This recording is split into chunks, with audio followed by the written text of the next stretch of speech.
Hello. The purpose of this video is going to be to catch you up on some of the specifics that will be happening in this room compared to whichever algebra class you may have came from before the switch. So what we're going to do here is you're going to watch this video and it's going to help you fill out this syllabus engagement activity. So what you'll do is you'll watch this video. I'll be able to catch you up on some of the important details of this class. So the first question that's on here, it says, what is the best way to contact me? And on the syllabus, you see that it has some information on there, such as my email and room number. The answer to this first question is going to be email. Email is going to be the best way to contact me. So you can send me that for a variety of reasons, whether you know you're going to be absent for a few days or anything like that. Coming to my room won't be an effective way because I may not be there, or during class changes, it's hard to answer questions as I'm trying to get set up for my next class. Okay, so I'll take you through some more important details on this as well, many of which you may already know. That's okay, you'll watch this video to help you complete the syllabus engagement activity. So looking at our syllabus here, this is a year-long credit, so this is going to help us answer that first question there. What that means is your grade does not reset after December. What's going to happen with this is you have to pass the class in May to receive credit for the whole entire year. So moving back over onto our page, you'll be able to say false here. My grade does not reset. Alright, so you do not get a half credit if you have a passing grade in December. Okay, so this part right here, there's some good news and bad news about this class being a year-long deal. Alright, so what we'll do is we'll go through and we'll answer some of this. So if you fail a test or quiz, why is it important that you do not give up on this class? And so take a few seconds and reflect here. See if you can think of a reason on why, since it's a year-long class, while failing one quiz or test will not matter. And you will write in your reflection here. You can pause the video if you would like, but make sure your reflection has something to do with the concept of that this is a long class. All right, this is a long class. You're going to have some ups and downs on this.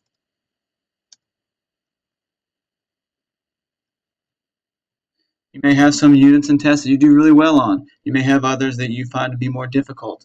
All that put together will determine your final grade. So if you're struggling on one quiz or test, don't feel like you have failed the whole year.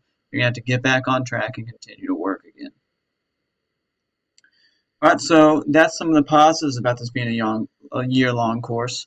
But here are some things to consider as well. So why is it going to be impossible to pull up a grade, or near impossible, if you're trying to in the second semester? Well, here's why. If you get a whole bunch of 0% on assignments, so say you first semester decide not to do anything hardly at all, right? So you spend a whole semester working on those zeros. And then the second semester comes, and here you are and you're working hard this time. So you're getting 100% on everything. But if you think about it using basic math skills, if you have a whole lot of zeros, you have a whole lot of 100%, you put those together, your grade is going to be around that 50%, which is not passing. So that's why it's going to be important that you're trying all year long. You cannot pull yourself out of a failing grade second semester if you have dug yourself too deep in there. These are things that we need to think about right at the beginning of class to make sure that we are starting off on the right note. Okay? So why is it hard to be successful if I'm absent on a regular basis? And the tardy policy and attendance policy is covered here in the syllabus, and you can read about that for more of the details. The reason that it is hard to be successful if you are absent on a regular basis is that you are missing Mr. Cottle. Alright, so there is a lot of material that will be going on in this class, and if you're not there, you are not receiving it from me in the manner in which I am trying to present it to you. So I'm presenting you that material going to help you be successful on the quizzes and tests that we take in the class. Although it's great if you can catch up from what you missed from a friend or an online resource, you are missing the expert exposure to that material from me. All right, more details will be provided about how makeup work happens once class rosters get settled in here for us. Okay. All right, so here's some details about the way the grades are set up. So engagement is 20% of your grade. Even if you get 100% on every assignment, what is the highest percentage you can get in the class? Okay, so using some basic maths here, if we don't have 20% of our grade, the highest we're going to be able to get is an 80%. So what that means is you're going to need to be a part of the class community. It means you'll be in your seat working on your warm-up when class starts. We're in our seats working up until the end of class. We're participating in group work, class conversations. That's 20% of your grade. The highest you can get without that is an 80%, regardless of how good you do on your quizzes and tests. That's an important component. So the engagement, although it sounds negative in that example, is actually a very helpful thing. And here is why. So if we are trying to pass our class, and I know a lot of us are going to be shooting for much higher grades than that, but some of us may be worried about getting our first math credit under our belt. I would like to put some of those fears to rest here. Because if we have 20% from our engagement, what this means is that we're already 20 points closer to our passing grade of 70%. All right, so what this means is there's only 50% of missing components here that you are going to get from the other two categories of the grades, which will be progression and mastery. Progression contains our homeworks and quizzes. Mastery contains our tests. So you just need to get 50% of the points from the progression and the mastery. So right here, hopefully you should be thinking, hey, Mr. Cottle, I can do that. I can average 50% on my quizzes and my tests and homework, right? And if I'm getting all my engagement points, I can pass this class, right? And that's very important for us. This class, it will take just as much energy as for you to try and fail it as it will to pass. What that means is I will not let you idly sit there and not do anything. I'll have you meet with the counselors, the student response team. A lot of different resources will be called in to try to help you get on track. So you might as well spend your time wisely and put it towards the positive aspect of this class, which is doing all the work and then getting the knowledge we need in passing the class. Okay, so here's some important information that may be different from the class you just came from. Is the restroom pass. How many do you get a semester? The answer to this is 3 passes. Now the reason for this is like we said up above, that if you are not in class because you're out in the hallways doing different things, and restroom passes pertains to more than just using the restroom. It's going to your locker or anything like that. When you are outside of class, just like if you were to be late or absent, you're missing the instruction from Mr. Cottle. And you'll find that in this class, there's never going to be moments where we are just sitting there and that you would have had plenty of time to go. If you're gone, that means you are missing example problems. You're missing helpful strategies from me. That's why I make sure that we are in class as often as possible, and we have 3 passes for that. And you will need your agenda, as it's stated here in the syllabus for this freshman success policy. You will need your agenda in order to use the restroom or go out into the hallway. All right, so here's the emergency clause on that. Say you're out of your hall passes and you're concerned about what you're going to be able to do for that. Here's what's going to happen. If there is some sort of emergency and you ask me to go out and I say, hey, you're out of passes or you don't have your agenda, I can't let you go, here's what you will do. Say you're about to vomit or something like that. What you do is you walk out of class. All right, and then what happens is anytime a student leaves without permission from me, I have to contact the administrators. And then they will track you down and they will have a conversation with you about why you left class. If it's a valid reason, they will send you back or find something that they'll have you do or something like that. But that's the emergency clause. If you ask and I say no, but you have to go because it is an absolute emergency that you are willing to talk with an assistant principal about, go ahead and go walk out on that. Okay?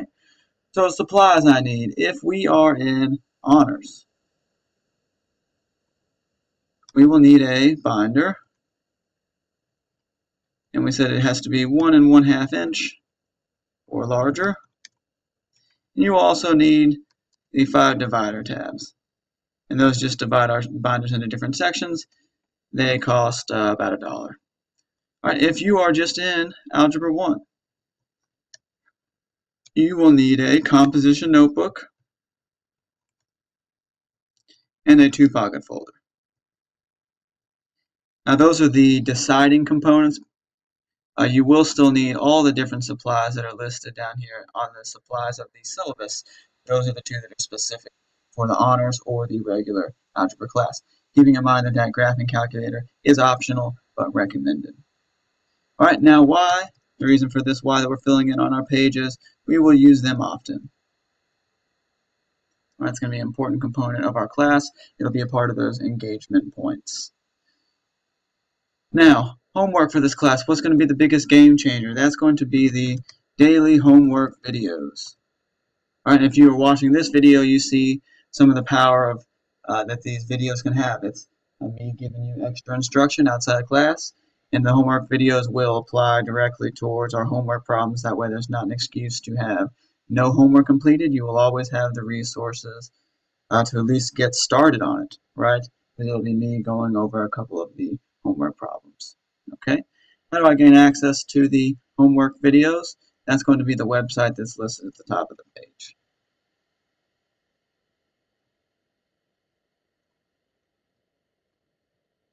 Okay? So classroom code of conduct, and this should be getting close to the end here.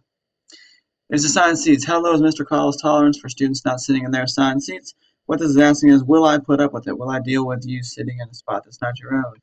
And I do not have a tolerance for this, and I will say why. So there is a non-tolerance policy. All right. So what that means is I will not deal with it. And the reason is if you are sitting in someone else's seat, there's lots of issues that can come up. So let's take a look at this next question here. If every single person around you is absent, is it okay to sit in one of their seats and be closer to the board? Right? This is a valid question that I get from people sometimes. They'll say, Mr. Cole, the person in front of me is not here. Can I sit in their seat and have a closer view? Now here's the issue with this, and here's why I say no to this. We don't know where that student's at. They could be absent almost the entire class, and then say there's 5 or 10 minutes left. They had some kind of confrontation with the student earlier. They've been meeting with the assistant principal for the last 30 minutes. They come in very upset.